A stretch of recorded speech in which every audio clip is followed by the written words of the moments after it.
Hello students, how are you?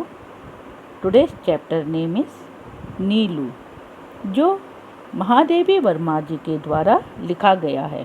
मनुष्य जिसके साथ रहता है उससे प्रेम व अपनत्व हो जाना स्वाभाविक है, चाहे कोई इंसान हो या पशु पक्षी।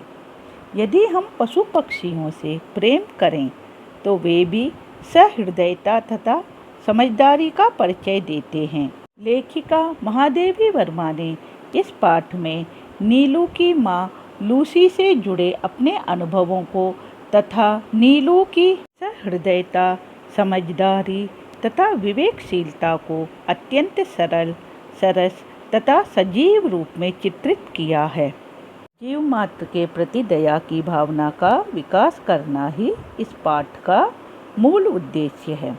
महात्मा गांधी जी कहते हैं, एक देश की महानता और नैतिक प्रगति को इस बात से आंका जा सकता है कि वहाँ जानवरों के साथ कैसा व्यवहार किया जाता है। नीलू की कथा उसकी माँ की कथा से इस प्रकार जुड़ी हुई है कि एक के बिना दूसरी अपूर्ण रह जाती है।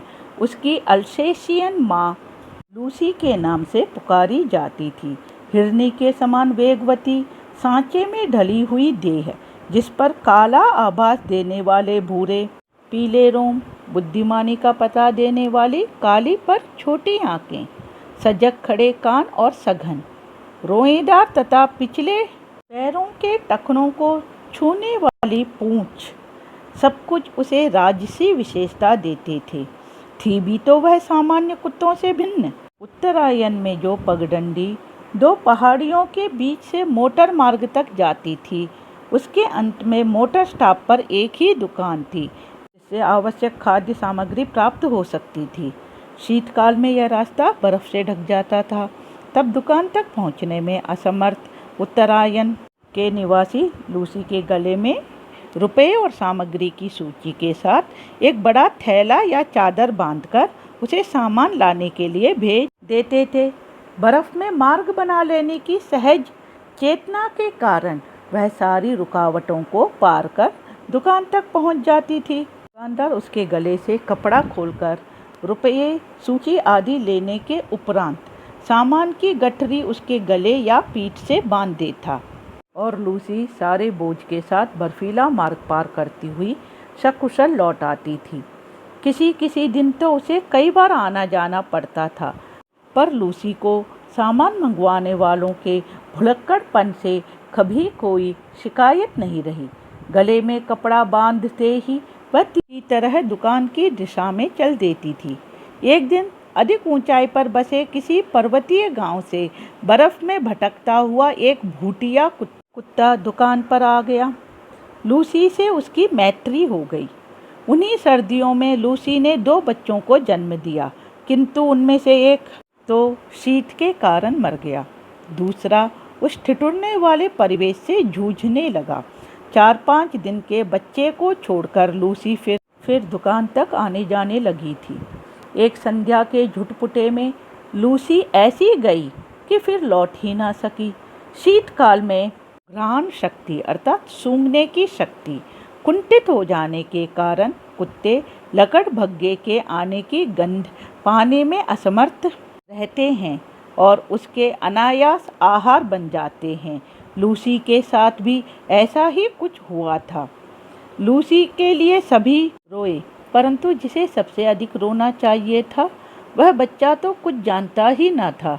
एक दिन पहले ही उसकी आंखें खुली थी, अतः माँ से अधिक दूध के अभाव में शोर मचाने लगा। दुग्ध चूर्ण अर्थात मिल्क पाउडर से दूध बनाकर उसे पिलाया जाता, पर रजाई में भी वह माँ के पेट की उष्णता खोजता और ना पाने पर रोता चिल्लाता रहता। अंत में हमने उसे कोमल ऊन और अधबुने स्वेटर की डलिया में रख दिया, जहाँ वह माँ के समीप्य सुख के भ्रम में सो गया। डलिया में वह ऊन की गेंद जैसा ही लगता था। जब हम प्रयाग लौटे तो उसे भी साथ लाना पड़ा। बड़े होने पर रोमों के भूरे, पीले और काले रंगों के मिलन से जो रंग बना था वह एक विशेष प्रकार का धूप छाही हो गया था। धूप पड़ने पर एक रंग की झलक मिलती थी और छाह में दूसरे रंग की और दिए के उजाले में तीसरे रंग की।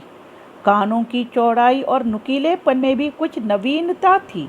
सिर ऊपर की ओर अन्य कुत्तों से बड़ा और चौड़ा था और लंबोतरा पर सुडौल। पूंछ अल्सेशियन कुत्तों की पूंछ के समान सघन रोमों से युक्त पर ऊपर की ओर मुड़ी कुंडलीदार थी। पैर अल्सेशियन कुत्तों के पैरों के समान लंबे पर पंजे बूटिए के समान मजबूत, चौड़े और मुड़े हुए नाखूनों से युक्त थे। उन पर गोल और काली कोर वाली आंखों का रंग शहद के रंग के समान था, जो धूप में तरल सुनहला हो जाता और छाया में जमे हुए मधु सा पारदर्शी लगता था। आकृति की विशेषता के साथ उसके बल और स्वभाव में भी विशेषता थी। ऊंची दीवार भी वह एक छलांग में पार कर लेता था। रात्रि में उसका एक बार भौंकना भी वातावरण की स्तब्धता को कंपित कर देता था। मैंने अनेक कुत्ते देखे और पाले हैं, किंतु कुत्ते के दैन्य से रहित और उसके लिए अलभ्य दर्प से युक्त केवल मैंने नीलू को ही देखा है। उसके प्रिय से प्रिय खाद्य को भी यदि अवज्ञा के साथ फेंक कर दिया जाता तो वह उसकी ओर देखता तक भी नहीं था। खाना तो दूर की बात थी, यदि उसे किसी बात पर झिड़क भी दिया जाता तो बिना मनाए वह मेरे सामने ही ना आता था।